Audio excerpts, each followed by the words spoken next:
In a world of perfect social media feeds and curated lives, one post can shatter everything. This is the story of Maya, and a single mistake that went viral. It started like any other Tuesday. Maya, a young graphic designer, was at her favorite coffee shop, buried in work. Suddenly, her phone began to buzz uncontrollably. A flood of notifications, angry comments, and hateful messages. A private video, a moment of weakness from her past, had been leaked and was spreading like wildfire across every social media platform.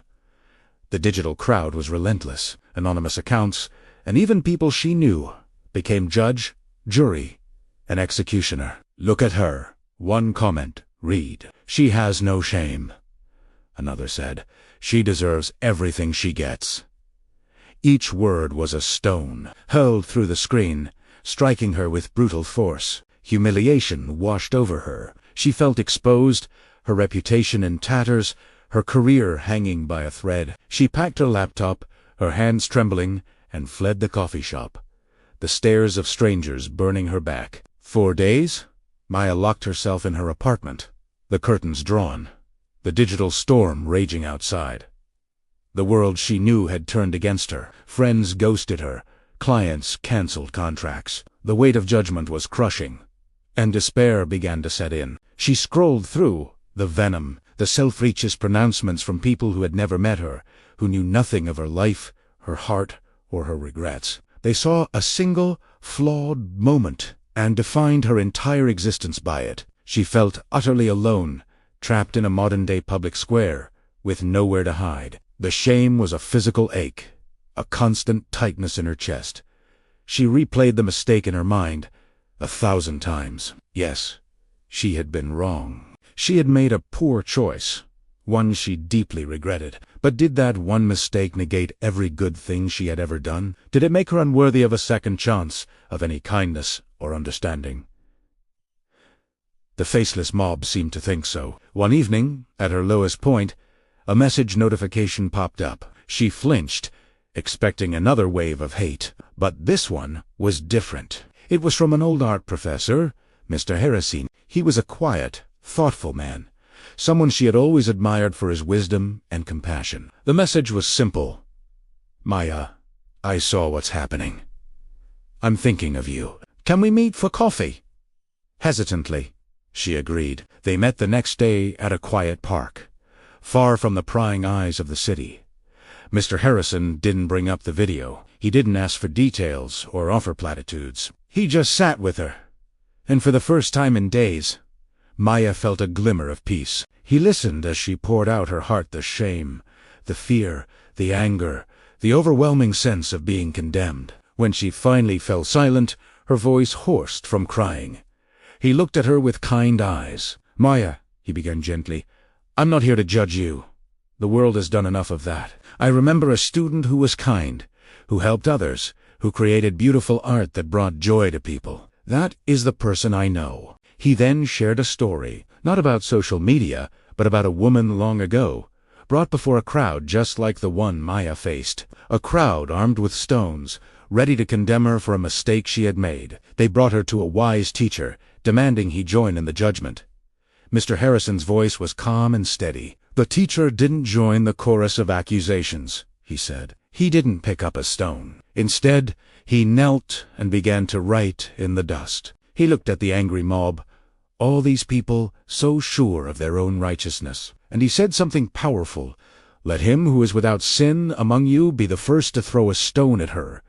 Maya listened, captivated. One by one, Mr. Harrison continued, the accusers dropped their stones and walked away. The oldest, perhaps Weeze's, left first, followed by the others, until only the teacher and the woman remained. He looked at her and asked, "Woman, where are they? Has no one condemned you?" She replied, "No one, sir." And then the teacher said the words that have echoed through centuries. "Neither do I condemn you. Go, and from now on, sin no more." Tears welled up in Maya's eyes, but this time they weren't tears of shame. They were tears of relief, of a profound, unexpected grace.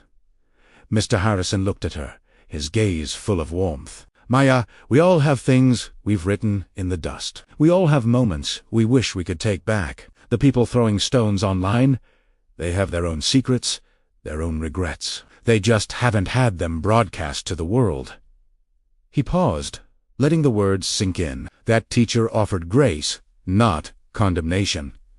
He saw the person, not just the mistake. He offered a new beginning. That's the true measure of character, Maya. Not in never falling, but in how we rise, and how we help others rise when they have fallen.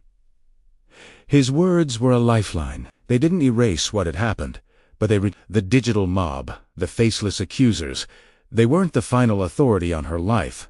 Their judgment was not the end of her story. In the weeks that followed, Maya began to heal. The online noise didn't disappear overnight, but it lost its power over her. She deleted the apps, blocked the hateful accounts, and focused on the people who, like Mr. Harrison, offered support instead of scorn. She started creating art again, not for likes or validation, but for herself. Her work became deeper, more honest.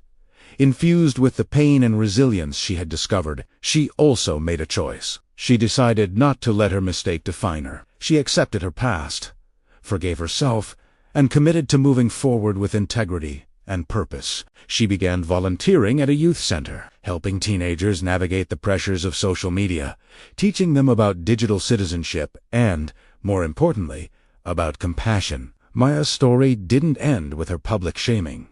It began there. She learned that true strength isn't about having a flawless record. It's about owning your imperfections and still believing in your worth. It's about finding the courage to accept grace and, in turn, extend it to others. In our world, where it's so easy to point fingers and cast virtual stones, her story reminds us of a more powerful choice. The choice to look at a person's whole story, not just one chapter.